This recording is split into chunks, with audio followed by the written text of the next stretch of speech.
We make a start, Ruth? Yeah, I think so, Paul. Okay, thank you. Okay, I think we're going to make a start. We were waiting on a few more to join there, but hopefully anybody else is going to join shortly. Can I welcome you all on behalf of Mountaineering Ireland in joining us this evening to celebrate the centenary of the Everest Reconnaissance Expedition of 1921. This is also the 50th anniversary year of Mountaineering Ireland, so I kind of feel very privileged to be here in my role as president. In many ways, tonight is about kind of exploring the unknown and about that sense of adventure. So, you know, having the panel we have tonight is in many ways very appropriate. I'd like to begin by introducing tonight's speakers. Frank Nugent was deputy leader of the first and successful Irish expedition of 1993. And Frank will address the background and organisation of the 1921 expedition and the career and selection of Charles Howard Brewery as expedition leader. Dawson Stelfox probably needs little explanation to many of you. He was the first Irishman to climb Everest in 1983. He's going to bring us from Darjeeling, or possibly Mullingar, to the North Col of Everest. And he's going to introduce the team and the work of the climbers and surveyors in finding and mapping the most promising route to climb the mountain. And I'd like a special welcome to Beth Hodget, who is the recently appointed librarian of the Alpine Club Library. Beth will outline the significant achievements of the expedition and outline the Alpine Club's plans to celebrate the 1921, 22 and 1924 Everest expeditions. Just a little bit of housekeeping before I hand over to Frank. If you want to ask questions, there's an opportunity. Some of the questions will be answered at the end. If you could use the Q&A function, please, rather than the chat function, it kind of makes life a wee bit easier for Ruth to track the questions and read them to the panelists. So that's really all I'd like to say at the moment. And I'm going to hand over to Frank. Thank you.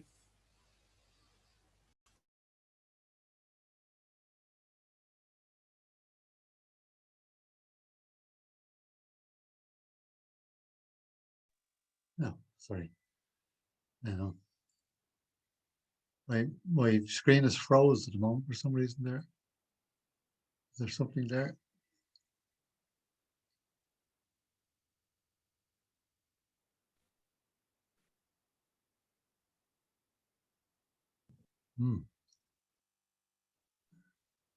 There we are.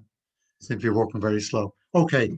The talk is taking place on the same date Howard Brewery left Darjeeling with the second party plus 50 pack mules and porters 100 years ago today. And the talk is to acknowledge a great Irish explorer and his role in the first Everest Reconnaissance expedition.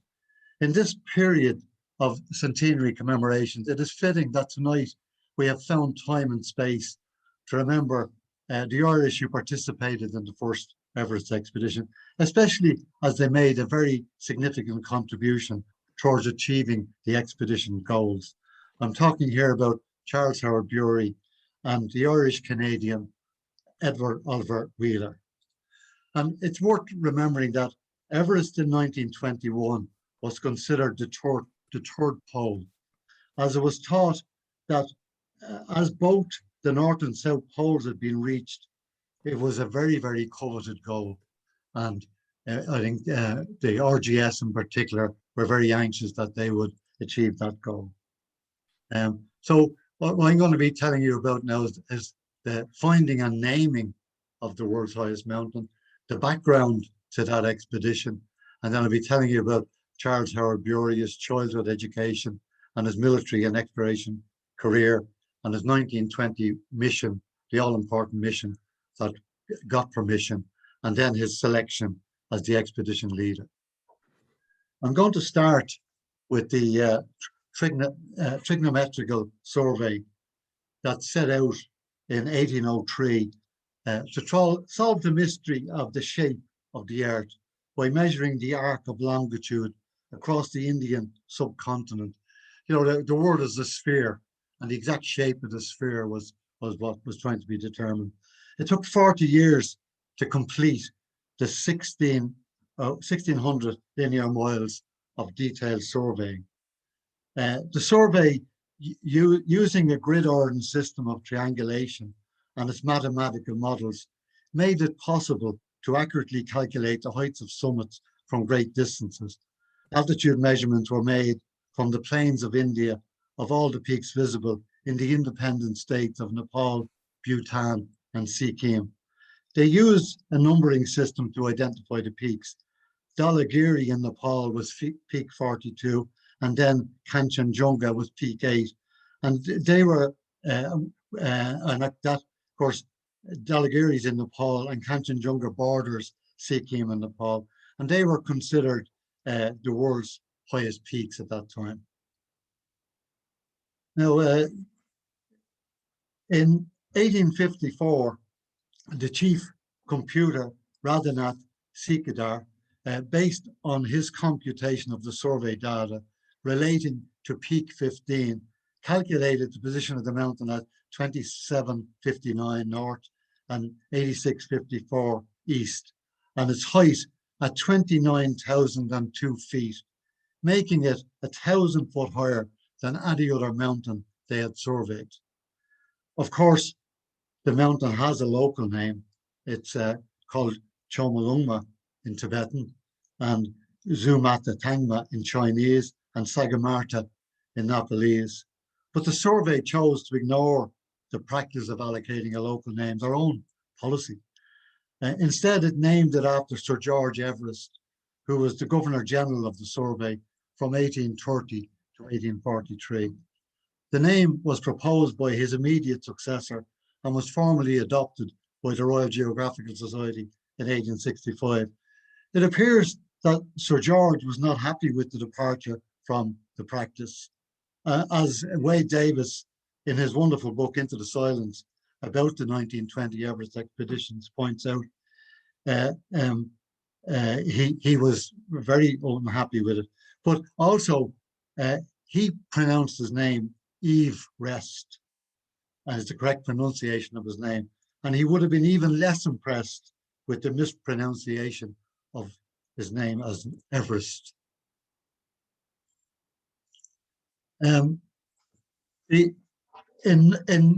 Just to get to closer to the period when the mountain was climbed, in 1905, Lord Curzon, it was the 11th Viceroy of India, in a letter to Douglas Freshfield, who was the editor of the Alpine Journal and a former president, he urged him to organize a British attempt on Everest while he was still in office in the Viceroy. The Alpine Club could get no support from the Secretary of State from India, who categorically withheld consent to travel to Tibet. Further attempts, which led to the same outcome, were made by the Alpine Club in 1907 and 1908. And then in 1913, Tom Longstaff, another Alpine Club worthy, this time with RGS and Alpine Club backing, sought the support of the Indian government. Their plans, however, were overtaken by events in Europe in 1914. However, as soon as the war was over, in fact, in December of 1918, it was probably about 2 months after the armistice, the RGS and the Alpine Club jointly considered looking for permission again. So on March the 10th in 1919, at a meeting of members of the Royal Geographical Society, which included the then president of the Alpine Club, Percy Farrar, a Captain J.B. Noel, declared to great applause and wide newspaper publicity, now that the poles have been reached, it is generally felt that the next and equally important task is the exploration and mapping of Everest. Of course, this got great newspaper coverage.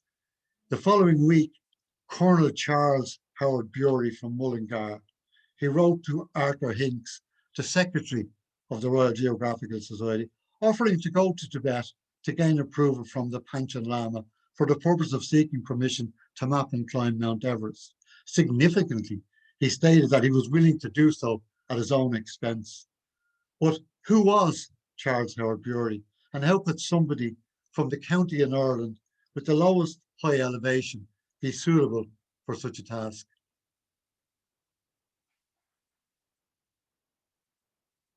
By the way, the highest point in County Westmeath is in Mullingar Forest. It's 258 metres. I should also tell you that Westmeath has a pedigree and a history for mapping important high mountains. Anthony Adams Riley, as you see in the picture here, was a very early member of the Alpine Club, who was born and lives on the shores of Lough Ernell, about a mile as the crow flies from where Howard Brewery lived in Belvedere House. He surveyed and published the first correct map of the Mont Blanc range in 1866. He was helped in this task by the great English alpinist Edward Whymper and his guide Michel Croze from Chamonix. In the process of surveying this map in 1864, they made the first ascent of Mont de Lent and the Aiguille d'Argentier. He is now buried in County Tipperary above the waters of Lough Derg in Coolbawn Churchyard. Alpine Club members contributed to the erection of a most beautiful headstone there, but that's a story for another day. So who was Charles Howard Brewery? Well, he was born in London on the 15th of August 1883, although his parents' normal residence was at Charleville Castle, County Offaly, then known as Kings County. His mother went to London for her confinement, as very wealthy people did. He was son of Captain Kenneth Howard of the Royal Horse Artillery. His mother was Lady Emily Alfred Julia Bury, an Irish heiress, and the daughter of the 3rd Earl of Charleville. His father, Charles Howard Brewery's father, was a botanist and a watercolorist who travelled extensively in India, Canada, and Australia, and had a liking for big game hunting. His parents, it seems, met and fell in love on a botanical trip to Algeria. He had one sister, Marjorie, who was born a year after him. However, his father took the name Howard Brewery when they married in 1881. However, Charles was just 3 years of age when his father died. At the age of, his father was just 29. He and his sister were educated by a German governess at Charleville Castle, which was the ancestral home of the Brewery lineage. He spent many of his childhood summers at Doreen House and Gardens near Kenmare, the home of Lord Lansdowne, who was appointed to be his legal guardian on the death of his father. Lord Lansdowne became the Viceroy of India 2 years later. So this is a photograph of Doreen Gardens, the most beautiful place. Anybody who knows, it's on the Beara Peninsula, and some of the finest hill walks and mountain climbing in Ireland can be had in that spot.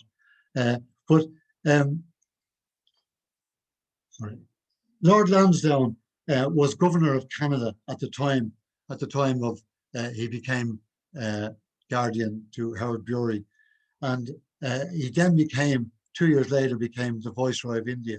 He was Secretary for War during the Boer War and Secretary for Foreign Affairs from 1900 to 1905, and Minister without portfolio during World War I. He was later the Conservative leader of the House of Lords. He was a personal advisor to Edward VII. His wealth in probate when he died in 1927 was in excess of £1 million. That was equivalent in 2019 to 63 million. So we're talking about a very wealthy, influential man. So this was the man, Lansdowne. He developed a fine house and garden at Doreen on the Beara Peninsula and tried to spend 3 months there each summer. And it's very easy to see where Howard Brewery's confidence and interest in travel was developed. He also visited his grandmother in Berkshire and his flamboyant Italian art-loving cousin, Charles Brinsley Marley, who resided nearby at Belvedere House near Mullingar. He entered Eton in 1897, where, of course, Lansdowne had been before him, and from where he progressed in 1902 to the Royal Military College at Sandhurst. By then he stood 6'2" tall, and he spent most of his leave from college at home at Charleville Castle or at his mother's chalet in the Dolomites, where he learned a love for mountains and hill walking. In 1905, he was posted to India as a captain with the 60th Rifles, where on leave he went big game hunting and botanizing and learning many Oriental languages. In 1905, he slipped into Tibet by crossing the high passes that lead into Mount Kailash and was reprimanded very, very severely by Lord Curzon for his incursion. He continued his travels in 1906. He traveled to the Pamirs in Russia, and in disguise with his skin stained brown with walnut juice into Russia, Turkestan.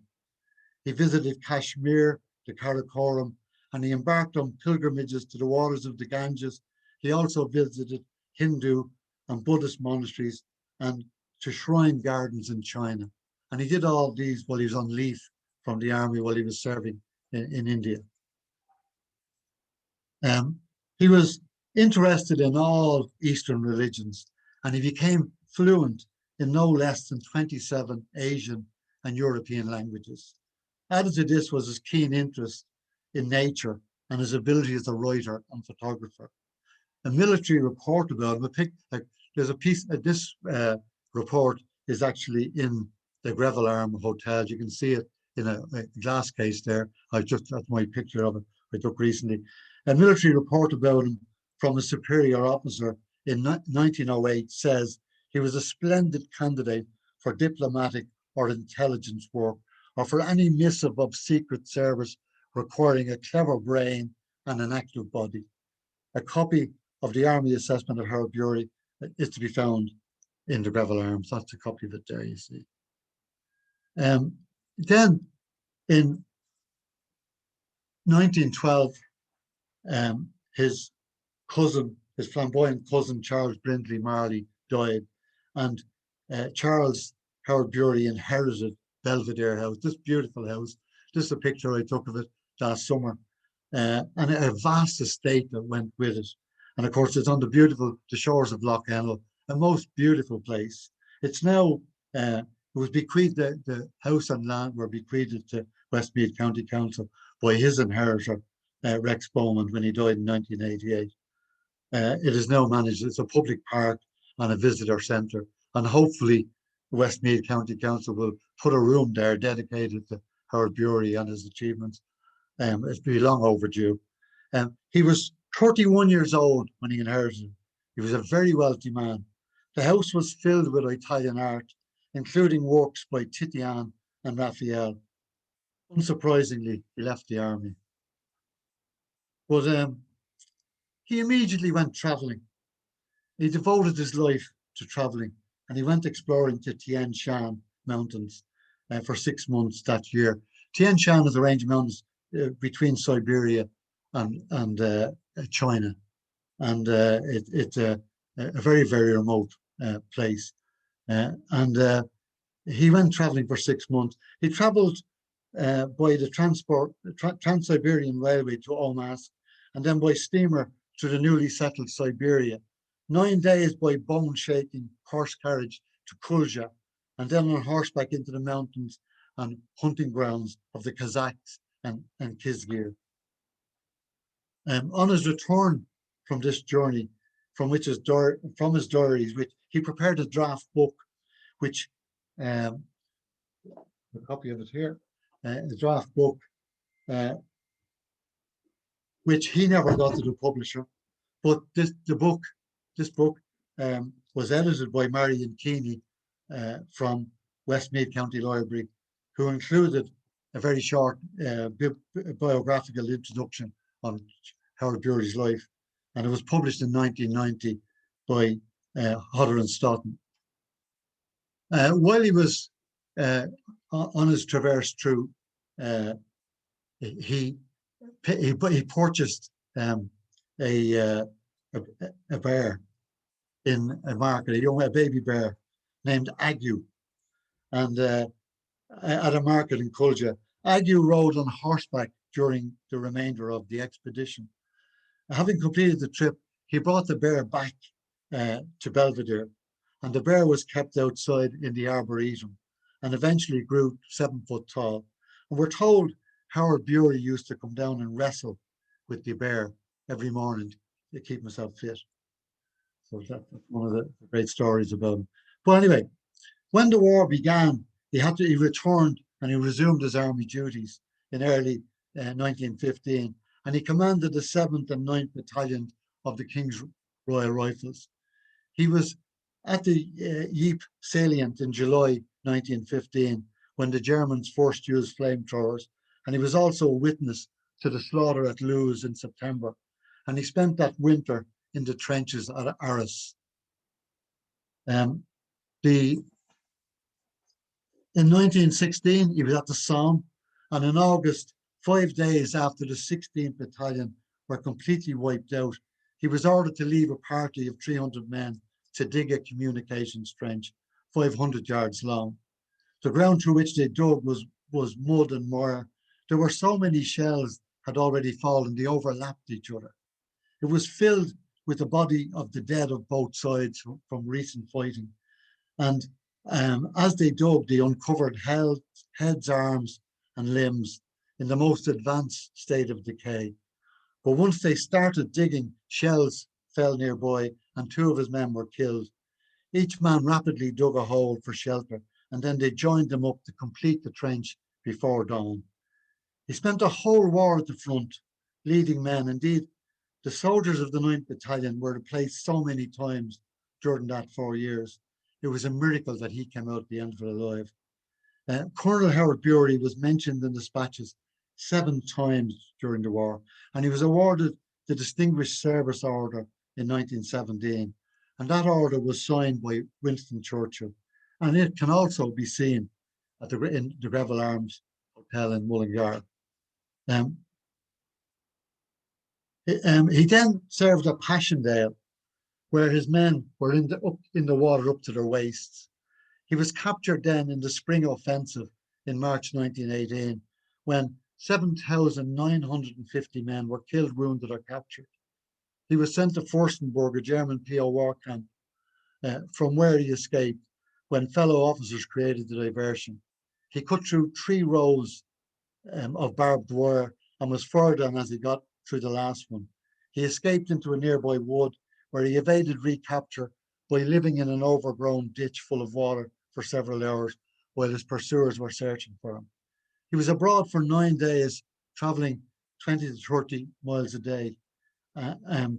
Before one morning, exhausted, he was woken by a dog and a muzzle in his face. He spent the rest of the war in another POW camp, Clausthal, in the Harz Mountain. He was released when the war ended, just before Christmas, 1918.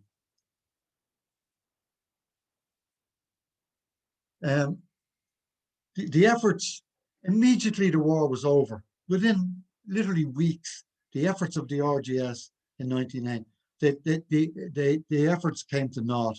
They, as I said, they had this meeting in March in the RGS, but they could get no permission from the British government. However, in March 1920, Sir Francis Younghusband, the incoming president of the Royal Geographical Society, wrote to Howard Bury, who was then holidaying in Nice on the French Riviera, as you would. The letter invited him to a joint Royal Geographical Society and Alpine Club Everest committee meeting on April the 26th. That committee meeting decided the following. The RGS would seek approval from the British, Indian and Tibetan governments for an expedition to map and climb Mount Everest. The Alpine Club would select climbers and organise the necessary equipment.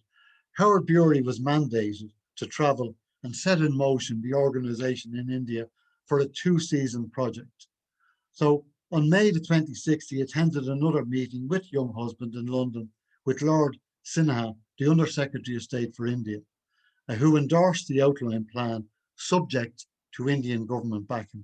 2 days later, Charles Howard Bury sailed for Bombay via the Red Sea in Aden. He then crossed India by rail to Simla, which was the summer capital of the Raj.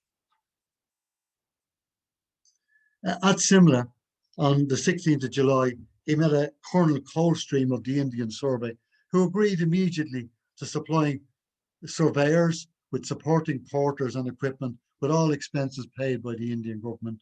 Next day, he met the acting secretary of India named Cater, who assured him that relations with Tibet were now favourable, but were awaiting an important decision by the Indian office in London. The Tibetans, it seems, had been for some time looking for arms and ammunition to defend their border against China. He also visited the Air Corps looking for an aerial survey of the Everest area. He was dismissed out of hand and told the costs were prohibitive. He then met the Viceroy, Lord Chelmsford, who personally advised him to travel to Yatung in Tibet to meet Charles Bell, the man you see in the picture here. It seems Charles Bell was a very trusted confidant of the Dalai Lama. He would do nothing to break that trust. 5 days later, Howard Brewery was leaving Darjeeling up for Yatung with porters and mules. To get there, he had to cross the Jeepla, a 14,000 pass into the Kundu Valley, from Sikkim into Tibet. It was now in the hands of Bell and the government of Tibet whether the expedition would go. On the 14th of August, he met Bell, who told him he was not in favour of the expedition until questions of relations between China, India and Tibet were settled. He said he could ask the Tibetans today, and he was quite certain they would allow the expedition, but he did not think that was advisable. Howard Brewery spent the next 10 days exploring the Kundu Valley. He observed the local people, their customs, religious shrines and buildings, and he met many of the head men in each district. He observed the crops in the fields and the orchards of fruit. The hill slopes were abundant with azaleas and dwarf rhododendrons, and a valley full of sweet-scented roses. His diary tells that when he was crossing the Kumbala, a 16,000-foot pass, he observed a valley full of blue wildflowers, gentians, bluebells, forget-me-nots, columbine, and monkswood. On his return to Yatung in late August, he met Bell twice, who told him the Dalai Lama was the only one in his own government who was against the increased Chinese influence. Bell was invited to Lhasa on October 15th. When Howard Brewery got back to Simla on October, he met Cater again at the Indian office, and in the following days he got him to telegram at Bell at Lhasa to remind him to look for permission for the Everest project and to emphasize its scientific importance. He left Bombay on November the 10th. A month later, on December the 20th, a telegram from Bell to Delhi filtered its way to the young husband, appraising him that the Dalai Lama had given consent for the expedition. Official news broke on January the 11th, 1921. The Everest Committee immediately met the next day with 3 members from the Alpine Club and 3 members from the Royal Geographical Society. They appointed 2 secretaries, Arthur Hinks for the Royal Geographical Society and J.E.C. Eaton for the Alpine Club. The assertive Hinks took charge, and he was particularly adamant that all the climbers would be British. They opted for 2 older experienced climbers and 2 younger active climbers. The surveyors and geologists and naturalists was the RGS's call, and they enlisted the Indian Survey to supply the first 2 categories. Dawson, you can be getting ready there now. Hinks and the committee, realizing just how influential Howard Brewery's direct intervention with Bell was in getting the favourable decision. The leader of the team was always assumed to be General Bruce, a friend of young husband with Himalayan experience, but the committee immediately offered the role to Colonel Howard Brewery within days of the public announcement of the expedition. Howard Brewery wrote from Mullingar on 21st of January, accepting the post. It was publicly announced on January 24th. It was clear that the committee were impressed with his organizational ability and diplomacy and his recent knowledge of the local officials. They wished to ensure that everything was done to make relations with the government of India and Delhi as smooth as possible. His diplomatic and linguistic skills had served him very well. He wrote to Hinks a week later to propose Bruce for leadership for the 1922 expedition, saying it's only right and is due that he should have it when the really serious climbing it will be made. Now, I'm now going to hand over to Dawson. Now, so, well, Dawson is going there. If you want to know more about Charles Howard Bury, Marion Keeney's book on the Everest Reconnaissance, there's a lovely potted biography of him in there. I hand over to Dawson. Thanks, Frank. Okay, so Frank has got us to the start of the expedition, but I suppose I just want to start by casting our minds trying to see we can get into the mindsets of those people that were there, because it's hard not to know what you know. So with this distance of 100 years, it is hard to put ourselves into the minds of the members of the 1921 Everest Reconnaissance Expedition as they left Darjeeling and headed for Everest. There's so much that they didn't know, including how to get to the foot of the mountain. No maps showing that, whether or not it was even possible to climb it once they got there. And above all, was it physically possible to survive at such altitudes? Just remember, nobody's been up anything close to these heights at all before. And people that had gone up in airplanes directly went unconscious very, very quickly. So it was unknown as to whether it was physically possible to survive at these altitudes. And yet they went on into the unknown. So who were they?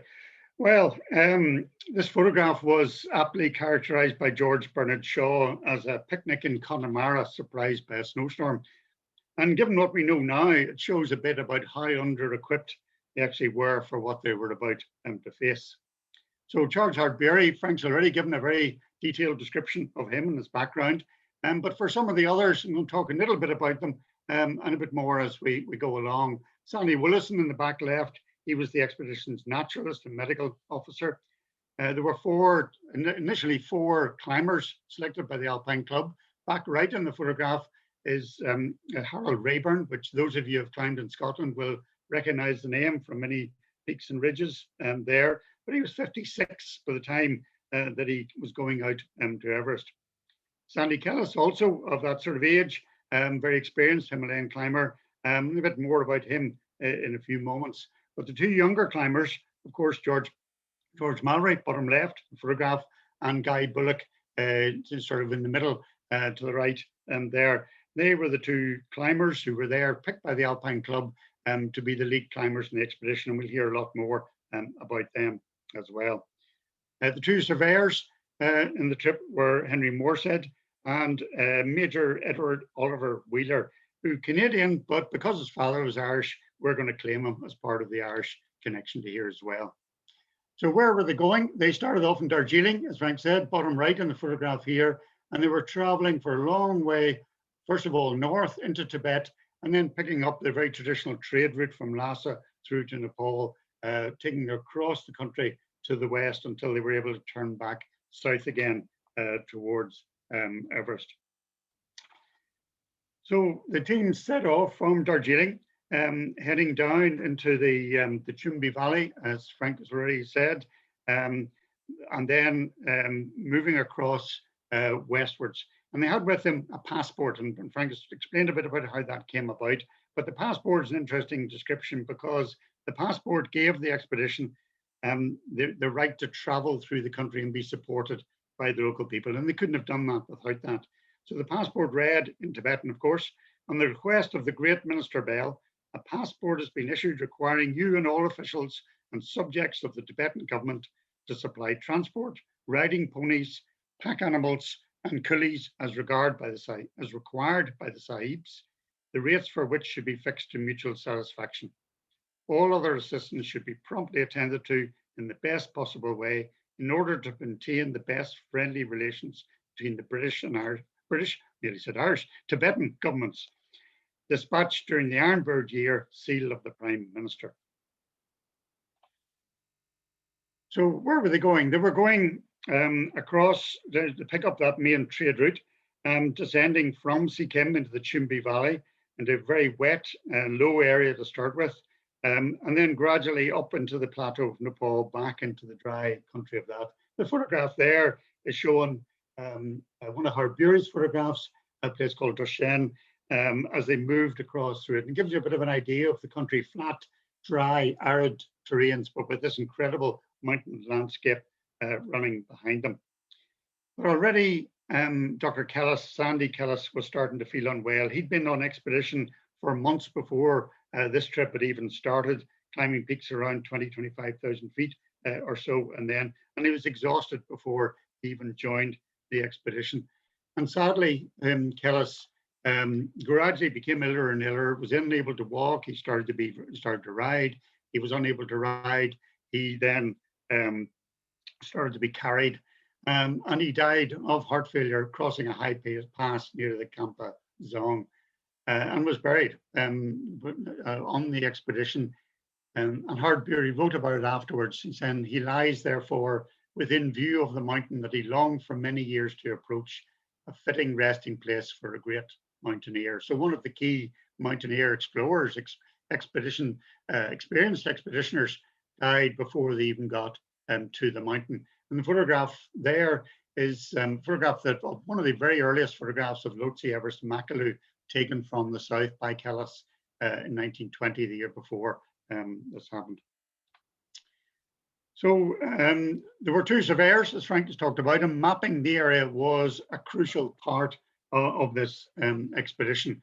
And there were two surveyors, and they both represented, I suppose, the old way of surveying. Henry Moore said, from the Indian Survey Department. You can see him here using plane table surveying, very detailed, very accurate, but it involved long hours standing out, charting peaks based on drawing directly in the field onto this plane table map. And that was the way the survey of India had been done. But introduced into that was Edward Oliver Wheeler, and he brought from Canada this new survey technique of photographic surveying. So he was able to take a series of very rigidly positioned photographs using a theodolite for angles to take multiple images in one spot. And by this means, he was able to photograph and record vast areas very, very accurately as well. And throughout the expedition, a lot of the expedition, he worked on his own with 2 or 3 Tibetan porters carrying the equipment. But we've already mentioned that we're claiming Edward Oliver as Irish, and the reason we can do that is his father, born in Kilkenny, near Maddoxtown in Kilkenny, emigrated to Canada in 1876 at the age of 16, and who became a pioneer mountaineer and a pioneer surveyor in Western Canada. And his son, Edward Oliver, followed in his footsteps as in both mountaineering, and eventually Edward Oliver became the Surveyor General of India as well. So, so this, I guess, is just another extract of the map that they eventually produced. Now moving westwards till we're more or less due north of Everest and the Everest group itself. And up, you can see at the top of the map, a place called Shegar Zong, and then on to Tingri on the left. And this is Shegar Zong Monastery, as photographed and touched up, a colored touched up photograph in 1921 when the expedition arrived. This was a major Buddhist college, hundreds of monks studying for the highest scholastic degrees there as well, and spectacular, as you can see as well. And the expedition were fully embraced by the monks, and particularly the abbot of Shegar Zong in the top right picture there. And in fact, there's a Howard Bury photograph of the abbot of Shegar Zong, and one of the most treasured gifts that Howard Bury could give to other people that he met throughout Tibet was a photograph of this. He was one of the highest ranking abbots in the area, and this renowned scholastic college. And this photograph is taken 71 years later as we were passing by Shegar Zong, taken by John Murray, who was the RTE cameraman with us. And it shows what's happened to Shegar Zong. It was destroyed by the Chinese when they invaded Tibet in the 1960s, and is still a spectacular ruin, but it was part of that attempt at wiping out the Buddhist tradition in Nepal in the 20th century. So it had taken about 4 weeks to get across to this area from Darjeeling. They made a base there as they headed on towards Tingri. And this is another Howard Bury photograph I suppose shows the conditions, snow on the ground, traveling by yaks across this countryside, heading towards the last major village before turning south again towards the mountains itself. And that gives you a bit of an idea of the stark beauty of this high arid plateau of Tibet. A mountain chain continues to the south. In this case, this is at the Pangla pass we crossed over as you're heading towards Everest, with Gaurisankar Minlungsi, two very famous peaks in the background. And it was this point then the expedition split up into different parties. And particularly at this stage, they split up into four different groups to start to survey the areas. Some of the teams were purely interested in the mapping of the area, but then in particular at this stage, George Mallory and Henry Bullock headed off directly north to Everest over the Pangla Pass and towards the Rongbuk Valley. So that was the direct valley immediately north of the mountain itself. And they were there very specific request to find a way to the mountain, to find a climbable route to the mountain. And that's again, this is our view of the Pangla Pass in 1993. Again, you can still see the arid nature of this. This was in March. Mallory and Bullock were traveling a little bit later on this, so it was starting to head closer to the monsoon, so things were a bit greener. And then the last village before the Rongbuk Valley, the village of Chubut, I think here, as you can see now with the road stretching forward. But of course, all of this, Mallory and Bullock and the porters with them were on horseback or walking through this area. And it's interesting passing through this area is again, you know, our 1993 photograph and ruins that were there. And the ruins, I mean, when Howard Brewery writes of ruins that they found and passed there, and these were ruins left from a Nepalese invasion of Tibet in 1855. So we tend to think of, if you like, the Nepalese as this sort of enclosed, isolated country, and that's because largely for a lot of part of the early 20th century it was. But the interactions between Nepal, Tibet, India, China have gone on for centuries, and far from being isolated and independent, there was continual warfare and trade across the Himalayas from Nepal into Tibet, going right back to the earliest maps of that trade route go right back into the 17th century and early 18th century. So there were connections through, and those connections to a certain extent are symbolized by the Sherpa people, the Nepali Sherpa people, who were trading across the Himalayas from a very early stage and were with, it was Nepali Sherpas who were with the 1921 Everest Reconnaissance expedition as well, from the very start of Everest exploration. So Mallory and Bullock then arrived up in the Rongbuk monastery, which is not, as you might think, an ancient site like Shekhar Zong was. In fact, the Rongbuk monastery was only built in 1902, although the place was a place of meditation since the 18th century, and as well as the monks, the lamas that were there, which included a very high reincarnated lama. There were many hermits living in the caves around here. So although the monastery was relatively new, it was a place of pilgrimage going back centuries as well, and a place of pilgrimage because of the mountain at the head of the valley. Not knowing, obviously, it was the highest mountain in the world, but knowing it was the highest mountain in the area and a very special place as well. So the Rongbuk Valley was a place of pilgrimage for Tibetans, for Buddhists, from a very early stage, and remains so today. I mean, Rongbuk was destroyed by the Chinese as well in 1974. It was ruins for many years. It was rebuilt, I think, around about 1983 or so, and it remains now a thriving Buddhist monastery and still a place of pilgrimage with connections across the border, again, across the Himalayan chain, back into Nepal to Tengboche Monastery. And in fact, very sadly, when Tengboche Monastery burnt down in the 1990s, a lot of the original Tibetan manuscripts were in Tengboche to save them from the Chinese that were taken across the border, and the Chinese in the 1960s, but sadly lost in that electrical fire in Tengboche in the 1990s. So anyway, Mallory and Bullock and their porters then moved on up the valley, about 5 miles further up the Rongbuk Valley, to arrive at this spot, which has been used traditionally as the base camp for Everest expeditions to the north side ever since. So more or less the snout of the Rongbuk Glacier, huge north face of Everest rising up behind there with Changsi sort of superimposed in front of it. And that view hasn't changed, obviously, very much. This is our view from 1993.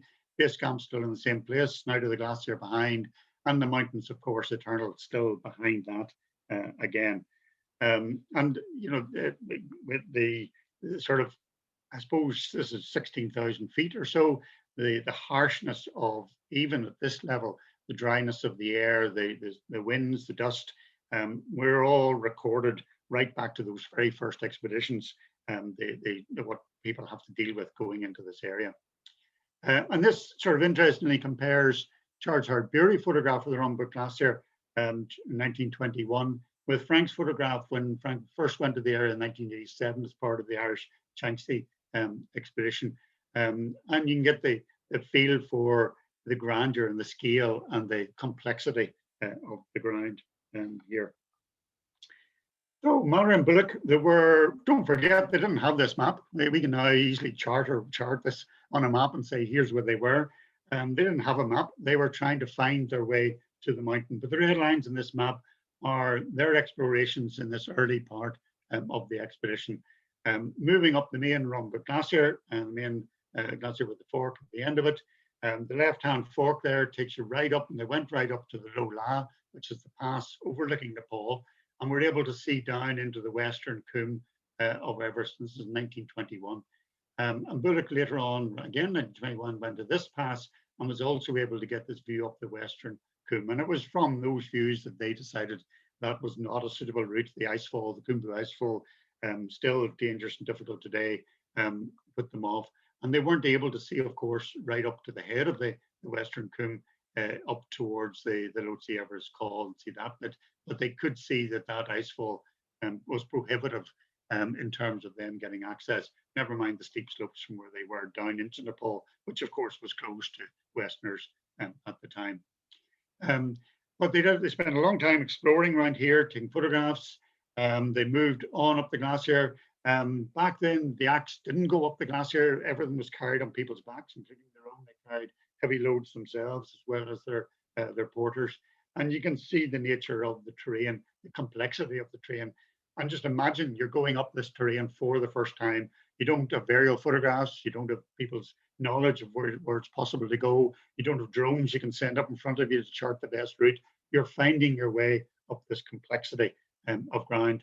And Mallory and Bullock got right up in there into the end of the West Rongbuk Glacier and eventually got up and were able to look up to the western side of the North Col. They looked at this as well and decided this was a bit too steep for taking porters up in 1921. And this is actually Frank and Phil Thomas shot again, who went up the western side of the North Col in 1987 as part of the Changsi expedition. But this west side of the North Col was not climbed until 1938 in one of the later Everest expeditions. So meanwhile, while they were exploring all that, meanwhile, Howard Brewery had moved most of the expedition around into the Karta Valley, which is the eastern side of Everest.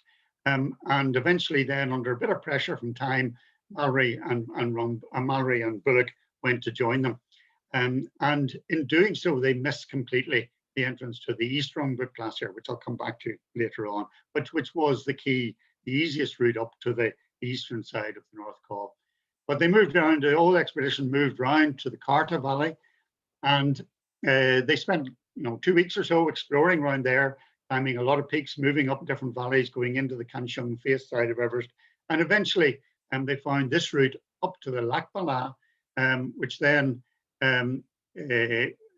gave them access over this col and down into the top of the East Rongbuk and gave them access to the North Col. But before that, they spent a lot of time exploring around. They climbed peaks. You can see in the distance there, Kanchenjunga, third highest peak in the world, way in the east inside. they moved up towards below the Kanchung face, the eastern face of Everest, not climbed until much later. And then this is a mountain called Pathangste on the Nepalese Tibetan border. Lhotse to the right, Makalu's out to the left. Pathangste was first climbed in 1954 by a New Zealand expedition. And then eventually they moved up towards the Lac Bala, high pass, 6,750 meters. And eventually we're put a camp up on that col. And from there, we're able to see into and across to the North Col of Everest. So Everest Peak, North Ridge, Northeast Ridge on the left of the picture, North Col in the middle, to the right of the middle, and then the blue circle on the right is mostly where now expeditions to the north side have their advanced base camp, and where the expedition Reconnaissance moved across to for their attempt on the North Col. And in doing so, remember, they've climbed up over this very high pass and are climbing down into the bottom of the North Col, the top of the East Rongbuk Glacier. And that's a shot looking back up towards the Lac Bala to show what had come over as they went down in there. And they eventually did get to here, but it was a really difficult way, long, arduous way to get there, because what Mallory and Bullock had missed was the entrance to the East Rongbuk Glacier from just above base camp on there. And it would have saved them all a huge amount of trouble and effort and days and weeks of work if they had found this access at the time. So East Rongbuk, this is looking down onto the East Rongbuk Glacier from above the North Col, but it shows the glacier curling round to the left. And it was that sudden curl round to the left was what fooled them, I think, into finding the end of it. A view from higher still, looking right back down, looking north, right back down. The red circled is Rongbuk base camp and monastery down there. The Rongbuk Glacier on the left, where Mallory and Bullock had travelled extensively, explored, and then the East Rongbuk Glacier, which they'd missed coming round to the side. And so this is the map. This map now shows the easiest route up the East Rongbuk Glacier, discovered not by Mallory and Bullock, by Wheeler, by Oliver Wheeler, our honorary Irish surveyor on that. And that was the route. He found it. He drew the map around it. He realized long before the rest of the expedition that was the easiest way in. But by then, everybody had gone round to Carta, and he had to go around and follow them around there. It was really only from the 1922 expedition onwards that they started using this route, but discovered by Wheeler and mapped by him. And what that is, this is the East Rongbuk Glacier. Still not an easy way to get up, characterized by these great ice pinnacles or penitentes thrust up. Part of the reason why Mallory and Bullock hadn't discovered is that the exit from this glacier onto the main glacier is very narrow, and you've got this whole huge snowfield compressing the glacier as it channels down the mountain. And it's one of the factors that creates these great ice pinnacles juddering their way down the hills. And they're still there. They're still there, juddering their way, slowly moving down. Everything's slowly creaking and groaning as you walk through it and find your way up this valley. And eventually up to the spot where Mallory, Bullock, Wheeler, and eventually others came to over the Lac Bala and down into below the Changla, the North Col of Everest. And they reached here on 24th of September 1921. So it'd been on the go, if you remember, since May. So they've already been 4 or 5 months on expedition at this stage. So you can imagine, if you like, their physical state, the mental state, the weariness, having made this huge effort to come over this high col and eventually get in to the foot of the Changla, the North Col, which was the key to climbing Everest from the northern side. And the North Col is not easy. Even today, it's about 2,000 feet, 600 odd meters of quite steep ground, quite broken, prone to avalanche, crevasses, seracs. Tragically, in 1922, 7 porters were killed in an avalanche on the next expedition. But Mallory and Bullock and their porters found a way up it, much the same way it's climbed today. You climb up steeply on the right and then make this rising traverse up into the col itself. So as I put ourselves in their shoes with the equipment that they had, the layers of silk and wool, and no down clothing, no real windproof clothing, no oxygen equipment, no fixed ropes, step cutting most of the way rather than using modern crampons, on the very extended route involving over a 25,000 foot pass and then down into a valley and up the other side. And yet they made it to the North Col, camped there, and were tempted to go on the next day, but the wind was so fierce, it was cold beyond the capacity of their equipment to think about going any further. But that's on the North Col now, looking up and seeing the relatively easy angled snow ridge to start with, and then steeper onto the rocks, heading up towards the summit. So the North Col, the Northeast Ridge, North Ridge, it's quite often called the Mallory Ridge, because of course, famously in 1924 on the second proper expedition, second very attempt on Mallory and George Mallory and Sandy Irvine disappeared, still last seen heading upwards towards the summit. Somewhere between the first and second steps. It's not quite identified exactly where that is. So that's high on the mountain up in about here. But that's for later. And Beth, maybe tell us a little bit more about those later expeditions, because we're focused really on the North Col and the achievements of that first Everest Reconnaissance expedition. Because arguably it was the most successful of all the Second World War, pre-Second World War expeditions to Everest, because it achieved all of its aims. It found its way to the mountain. It successfully mapped the whole area and produced this very detailed map, which, 30 odd years later was joined up on the Nepalese side with the surveying work done on the first successful expedition, 1953, and proved still to be really accurate depiction of the north side. And it found its way to the mountain. It found the easiest route up to it, and that proved to be the easiest route up from the northern side of the mountain, first time, of course, by the Chinese in 1960. So the surveyors, they came back having fulfilled all their goals, and very quickly wrote the book on the left, Mount Everest, the Reconnaissance, 1921. And Mallory in particular went on a lecture tour to publicize and talk about it. And there were then followed a series of pre-war expeditions, none of which got to the summit, and none of which, let's say, arguably as successful as the very first one. But if you want to learn a lot more about it, I can recommend two further books to you. That's Wade Davis's Into the Silence. Frank's already referred to that. And Mike Ward was one of the members of the 1953 expedition, but many other expeditions as well.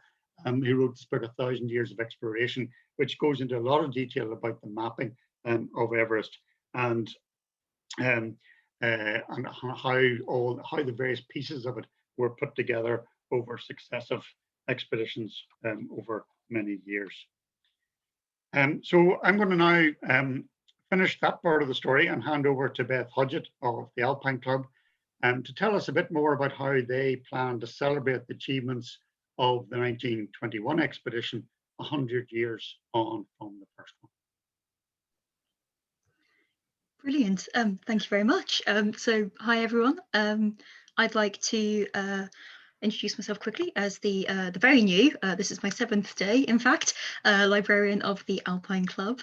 And I thought I might maybe start the presentation, let me just see, with a picture of the Alpine Club library for those of you who haven't already seen it.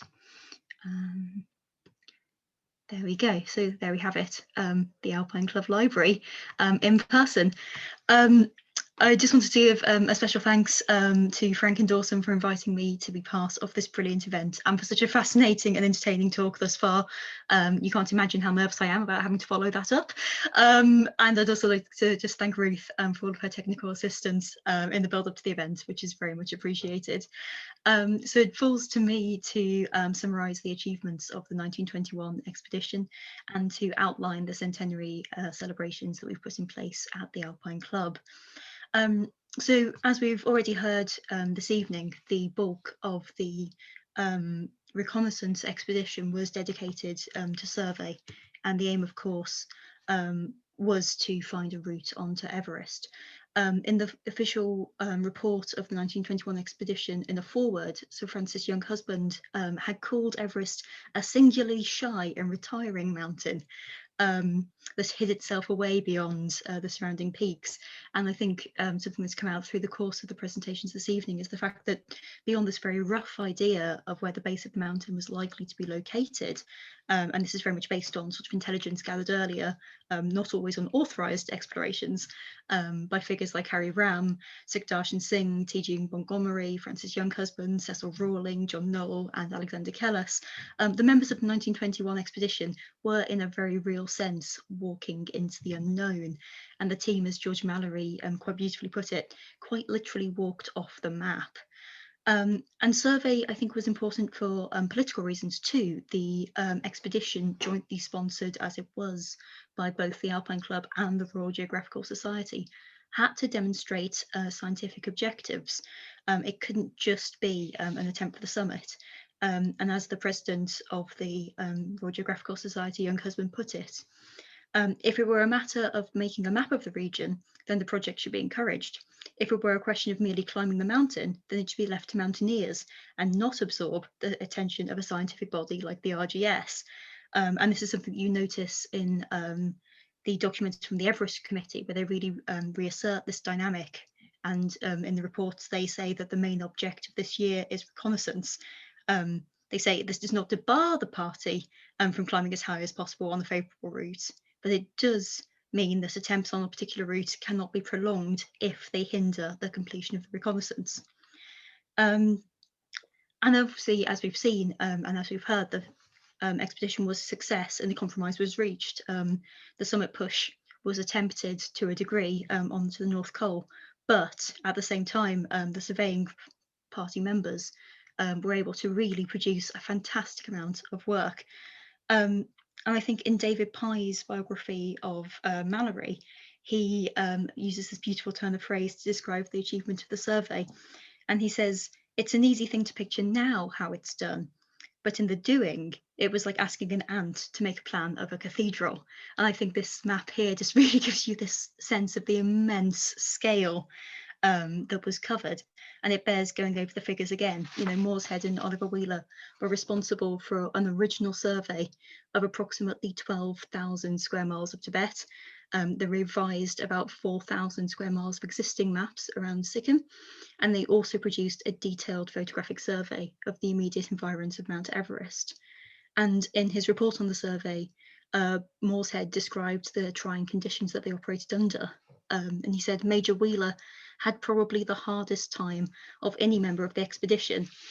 And his success in achieving single-handed the mapping of 600 square miles of some of the most mountainous country in the world is sufficient proof of his determination and grit. And it's difficult for those who have not actually had the experience to conceive of the degree of mental and physical discomfort which results to the surveyor from prolonged camping at high altitudes. And Howard Brewery wrote that poor Wheeler spent most of the summer by himself in very lonely camps. Despite these difficulties, the author Craig Storty has argued that Wheeler and Mooreshead were so efficient that their completed map was all but finished before the expedition members even set out for home. And this is one of the preliminary maps. Here, we've seen this a few times in the presentation this evening, and in the exhibition that I'll talk about in a bit, we have a version of this which is annotated by members of the 1922 expedition, so watch out for that. It's also worth noting that Weedon Moore said were so zealous in the scope of their survey that they actually ended up angering Tibetan officials, who were understandably quite wary about letting surveyors roam freely throughout Tibet, what with mapping being quite explicitly linked to military and political expansion in the history of the British Empire. One can understand their concerns.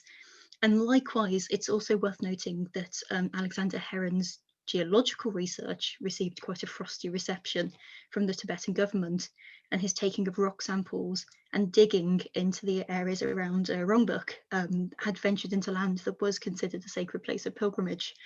Having said that, at home, the expedition was considered a resounding success.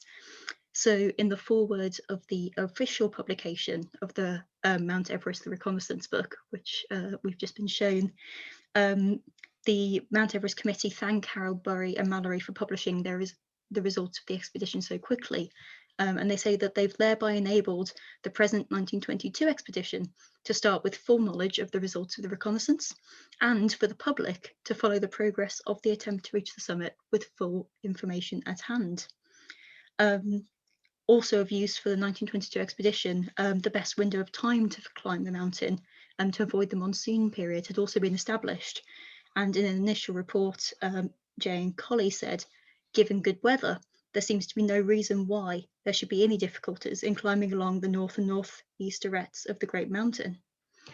And of course, most importantly for the history of mountaineering, the expedition successfully identified a route up the North Ridge, reflecting on the view from the North Col.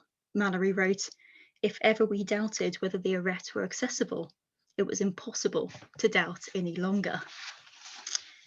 So, as I've already, and here is a slightly more finalised map published in the official expedition report.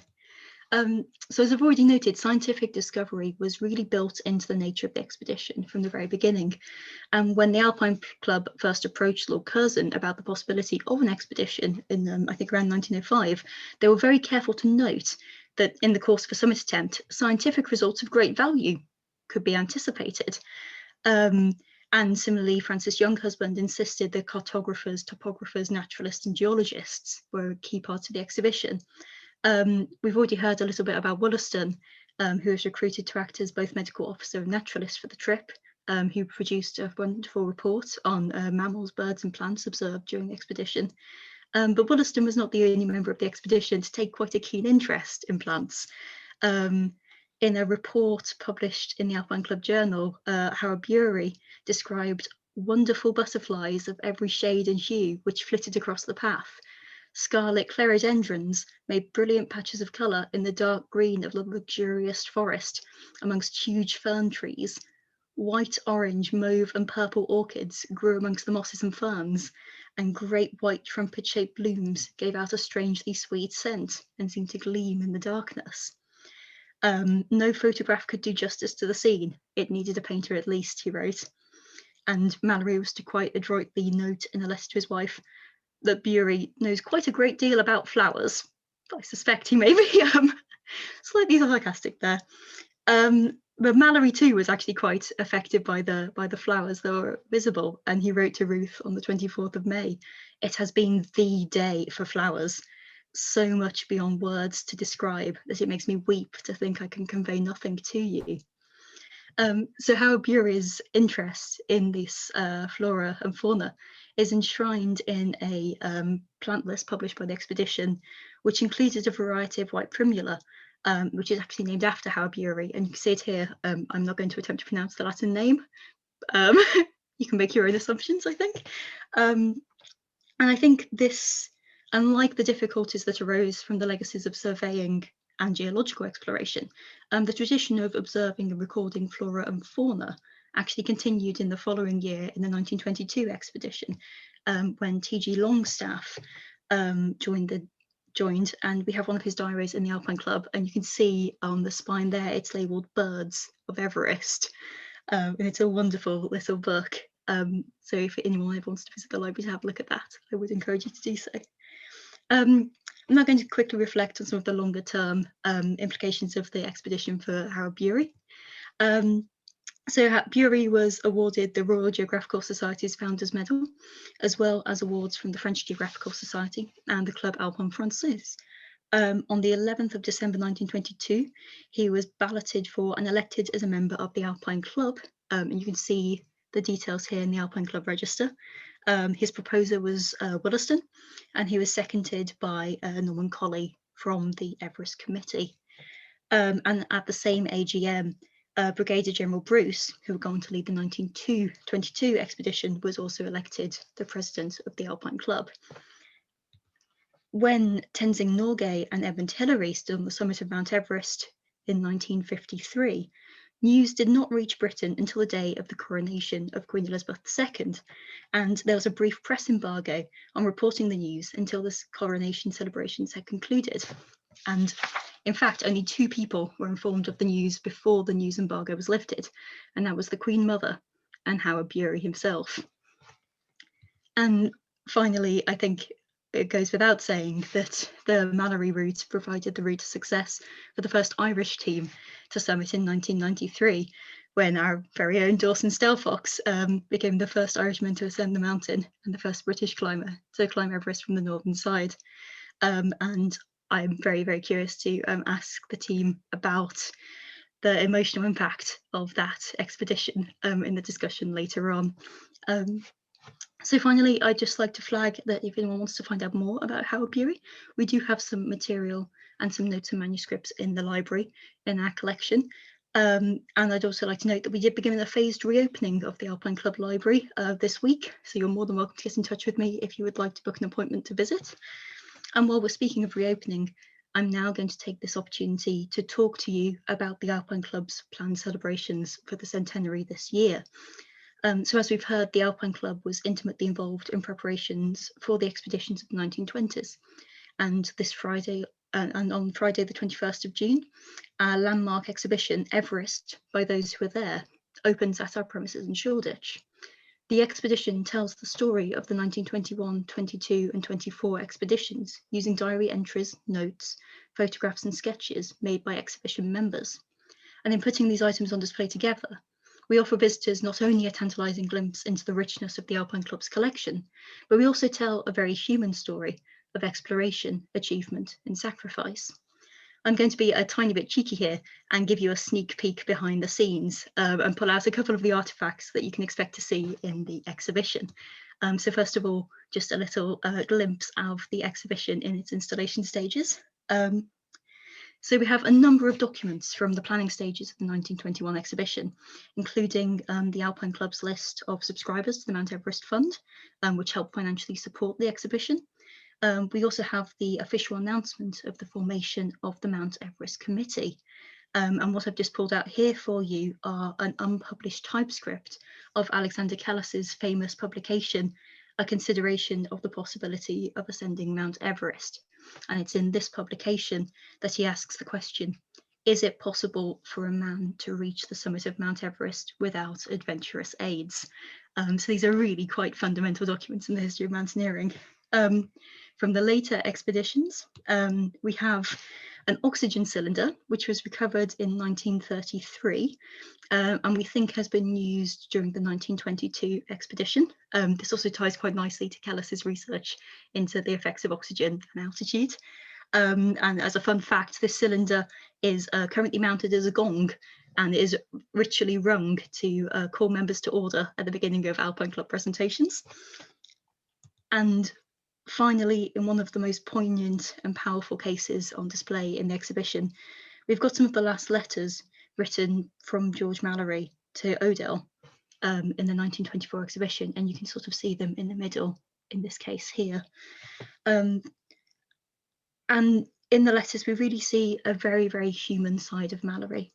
On the reverse of the letters, and this is a little known fact that Barbara, our honorary librarian, pointed out to me the other day, we have a list of foods that needs to be moved between each of the camps, and you see items of food like chocolate or macaroni sort of singled out for being moved around. And in the content of the letters themselves, Mallory writes that he's lost his compass, and this is one of Mallory's quite defining character traits, really. There's a number of letters between Brewery and the RGS's Hinks that discuss getting a member of the Survey of India to meet Mallory at Calcutta to ensure that he remembered to pack all of his luggage onto the train bound to Darjeeling at the beginning of the 1921 expedition, because they were so nervous he was going to forget something. And I think it's little details like this that just really make the exhibition sing. And I think enormous congratulations are due to our honorary librarian, Barbara Grieger-Taylor, who's done all of the curating for the exhibition. And it is the ability to see the experiences of these climbers in their own words that just really stands out across the exhibition. So I'll give you a few practical details. The exhibition runs from the 21st of June to the 17th of October, taking into account our normal August closure. And you can visit on Tuesdays and Wednesdays. Given the current pandemic, we are operating a booking system.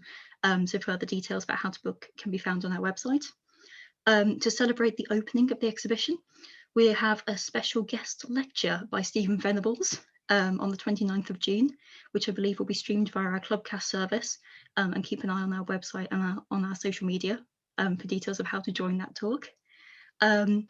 John Porter is also producing for us a film by the same title, and the film will take the format of the now famous production, A History of the World in 100 Objects, and John will invite a series of mountaineers to reflect on the history of mountaineering on Everest using objects from the Alpine Club's collections. Reinhold Messner will be introducing the remarkable men of the early exhibitions. Julie Summers will talk us through her research onto the exhibition, and our president, Victor Summers, will reflect on the legacies of these early expeditions in the present. The film will be available online and will also tour some summer film festivals. For those of you who can't make the exhibition in person, we also have produced a detailed catalogue which sets out the aims, logistics and accomplishments of all of the three 1920s expeditions. It's illustrated with some absolutely gorgeous reproductions of paintings and photographs, which are featured in the exhibition. I've got a copy here. It is an absolutely stunning object, and it's available to purchase for £15 from our website. And we're going to be releasing a limited edition run of 50 copies, which will be signed by Everest luminaries such as Chris Bonington, Stephen Venables, Leo Holding and Victor Summers. And these can all be pre-ordered now, but won't be posted until July. So if any of those details sound of interest to you, Ruth has very kindly agreed to circulate an email at the end of this talk, giving you the links to our website where you can either sign up to visit the exhibition or to get a copy of the catalogue. I'd wholeheartedly suggest that you take advantage of that, because it is really going to be a fantastic celebration of the centenary. So on that note, I think we should move on to the final stage of the presentation. Thank you very much for your time. Thank you, Beth. And thank you, Dawson and Frank, for talking so eloquently and knowledgeable about this momentous occasion in history. I'm just going to pop up a slide there, Dawson or Frank, if you want to say a few words about it. And I'll just see if anyone has any questions at this moment of time as well. Yeah, well, while we're gathering the questions, I can just say a bit about the many Irish expeditions, climbers, trekkers, walkers have, undoubtedly gained from their connections and influence with the people of Nepal. And in fact, most expeditions to Nepal wouldn't happen without that. There's an Irish charity called the Irish Nepalese Education Trust, which we've been supporting for many years, building schools and educational and increasingly employment and agricultural projects up in the Solu Khumbu, the southern valley. And obviously everybody will know just about how devastating COVID is now in Nepal. It got through the first wave of COVID fairly lightly, but now travelers up Nepalese returning from India have caused devastation in Nepal, which is a poor country with a poor health system to start with. So there's a concerted effort by the Nepal Ireland Society to gather together support from Ireland to go out to Nepal, and the Irish Nepalese Education Trust, which we're personally involved with, is one of the bodies supporting that. So if you want to support the people in Nepal at the moment, could I suggest that you make a donation in lieu of any charge for this talk tonight, or of any of the Nepal Ireland Society's routes for donating to Nepal. The situation there is pretty desperate. And I think as mountaineers, you know, we need to support the people of Nepal at the moment, and support them by directly contributing to aid to fight COVID in Nepal. So I encourage you to make a donation through any of the routes that's possible, as I say, to through either INET or through the Nepal Ireland Society's fundraising. So thank you for that.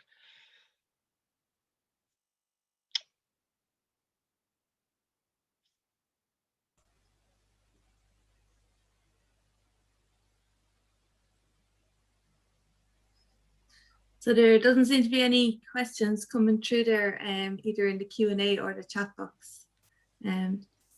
So unless does anyone else have anything else to say there before we finish up? Just, I suppose, Ruth, you know, a particular note of thanks to yourself for all of the organisation this evening. Thank you to our speakers, Frank, Dawson, and Beth, for what was, I found, an absolutely fascinating kind of input, and lots of pieces that, you know, I've read over the years I didn't kind of know. Thank you to the Alpine Club and to Westmeath Library as well for all of their input and kind of some of the historical info and background.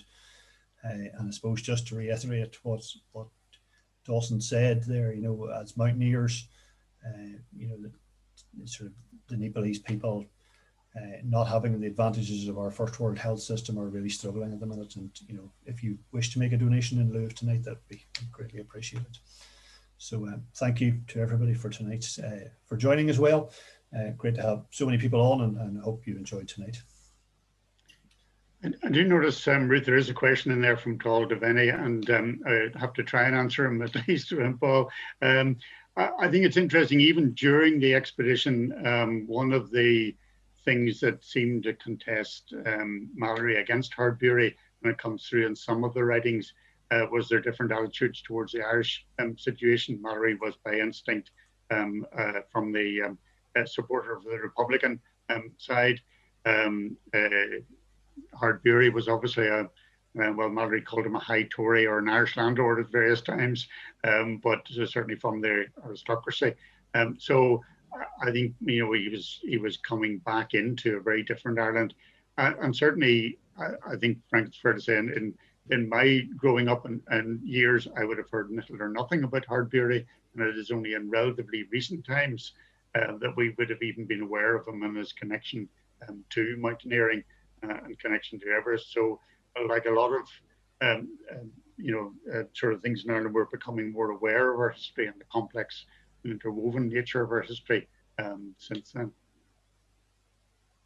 There's a couple of other questions there, Dawson. I see it's one.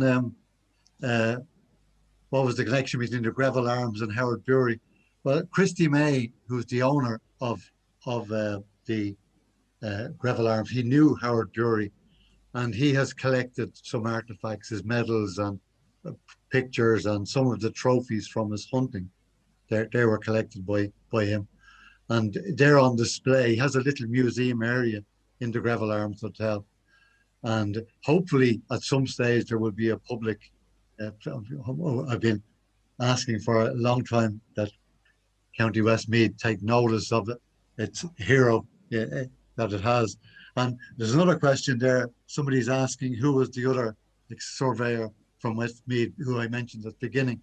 And of course that was Anthony Adams Riley, who came from Belmont House, which is just the other side of Lough Ennell. And he was a fantastic early explorer. Most of his climbing was on Mont Blanc.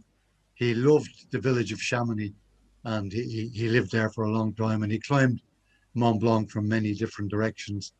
And he discovered that because Mont Blanc shares a border between Switzerland and Italy and France, that all of the maps sort of ended at the mountain, at the edge of the Massif, and nobody took responsibility for.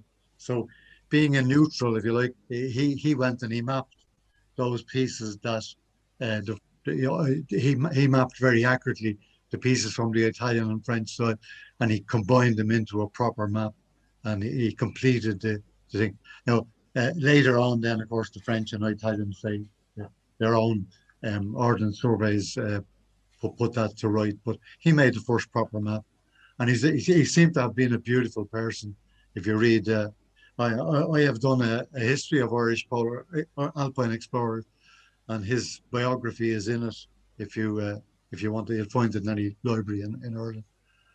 And there's one more question there about, the question about the tension between Mallory and Brewery.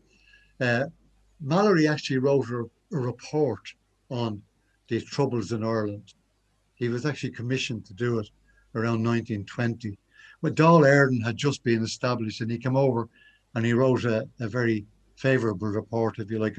He was a friend of Conor O'Brien, who was a great Irish adventurous sailor. In fact, Conor O'Brien climbed with him in Wales. And Conor O'Brien was one of those who ran the guns in 1916. So you can see if Mallory was hanging around with him, and Howard Brewery was the Conservative, he became a Conservative MP for Chelmsford. You could see there would be a difference in, there would be a difference in their approach to Irish politics. Oh, any more questions there? Oh yeah, one more question. The recent Netflix Sherpa document is sad and how are they treated by expeditions? I think well, I have watched the Sherpa documentary, and it's a very powerful film, and it's I think it would probably take us another hour of discussion to discuss all the aspects around that.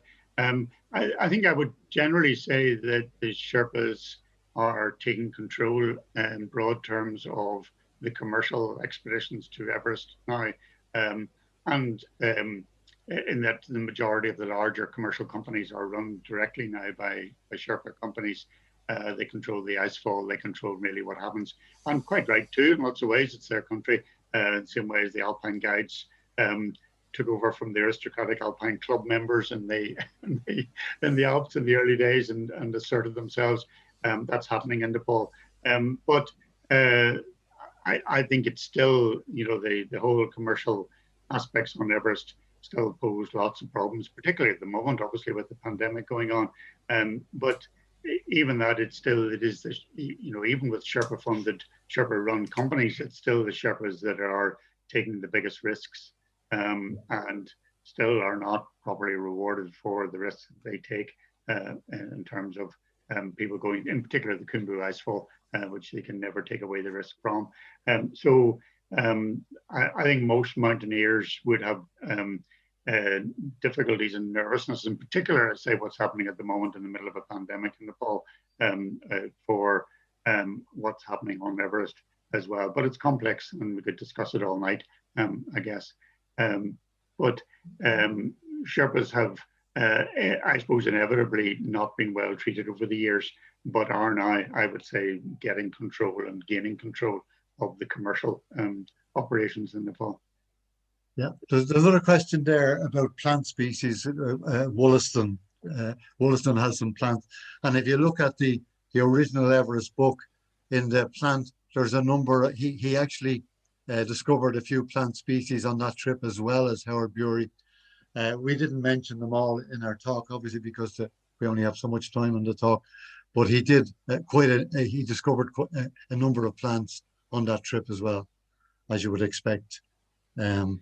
And if somebody else asked another question there about the library connection, Boris. Hey, Morris. Yeah, you can, if you go onto the Alpine Club website, and it will tell you how to access the library, how to book. It opens only a couple of days in the week, and it will tell you what days, and you have to go online and book a session. I've had the privilege of, I did a lot of research there when I was doing my own book, and I spent 5 days in there, yeah. And you just have to go online and book it. Dawson and Frank, I think both Beth and Susan has asked a question as well. We're interested in the emotional impact of being the first Irish team on Everest. And it maybe seems like a good question to kind of wrap the night up on. I was trying to ignore that question, Paul. I know you were. It was obvious. Well, I have to tell you quite honestly, I was involved with Dawson. We planned it. It was a 3-year thing, and yeah, it was great to have got there and got one of our members to the top and got everybody home in one piece. We had an absolutely wonderful team. It was a really enjoyable expedition for everybody, and the culmination, we snatched it out of. We had 1 or 2 good days at the very end where it was possible to make the summit, and Dawson made that final last step, it was for me, when the 2 of us got back to advanced base camp, I think the emotion flowed down me for days. It was just terrific. You know, I can appreciate. It was also we put so much effort into it, and to make that first Irish ascent was very important. And also importantly, we made that ascent before the commercialization took over. Dawson and myself, we were in a tent on our own at 27,000 feet. And the next day, the 2 of us kicked our steps through snow. Nobody had been there for 2 weeks. And we kicked fresh steps right up as far as the first step. And then Dawson took it from there himself. And it was a huge, huge effort. And we done it. And I think to bring it back to 1921, I mean, going to the north side was a deliberate decision, and it was partly due to, even at that side, the south side, even at that time, 28 years ago now, commercialization was starting to take over on the south side, but it was more than that in the sense that it was the previous Irish connections to it, the Mallory connection, obviously the early connections. At that stage, as Beth mentioned earlier, there hadn't been a British ascent of the North Ridge, never mind an Irish ascent. And even then, I mean, I was reminded of this when I was looking at some old maps the other day, because we couldn't find decent photographs of the North Ridge before we went at all. We didn't quite know what was up there. I mean, there was very little information.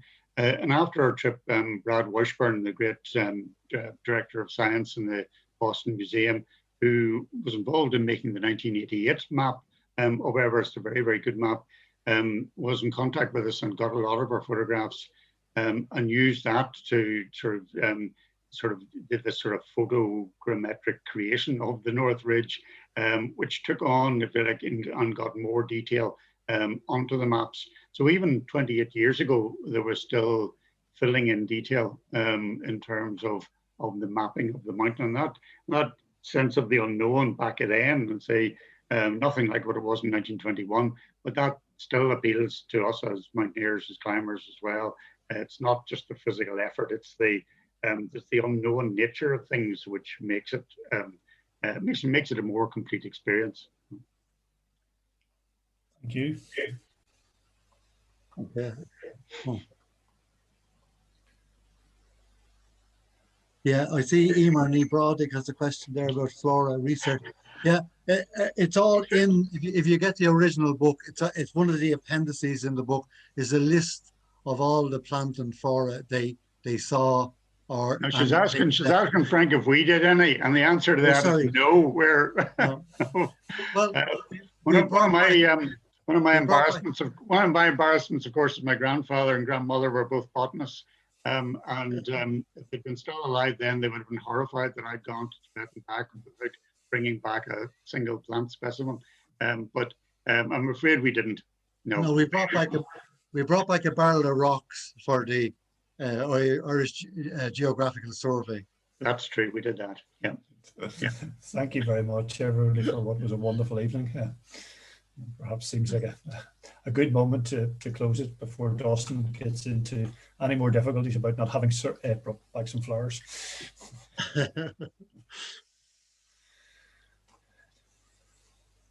Okay, well, look, one of the difficulties of giving a talk is you can't see anybody that you're talking to, which is dreadful. So maybe sometime we'll get to do this in person. But I thank everybody who's joined in. I think we had a total of 150 at one stage on the call. It's great being able to share some of the stories of that 1921 expedition with you. And particular thanks to Beth for joining us from the Alpine Club, and we're looking forward to seeing the expedition